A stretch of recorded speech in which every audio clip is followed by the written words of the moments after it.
Hello everyone. ఇవాళ night నేను మా పిల్లలిద్దరికి పొంగలి చేశాను పులగంలాగా. అందులోకి పాపకి జీడిపప్పు వేస్తే తినలేదు కాబట్టి జీడిపప్పు తురిమి వేశాను.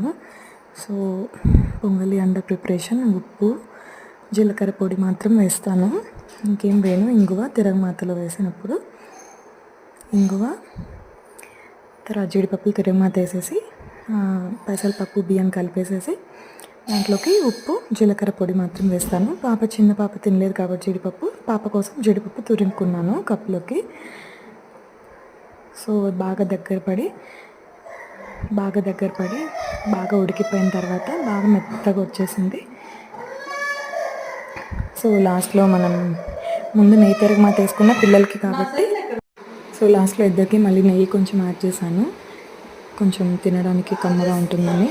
తర్వాత కొంచెం కలిపేసేసి సర్వ్ చేసుకుంటే రెడీ. Thank you friends.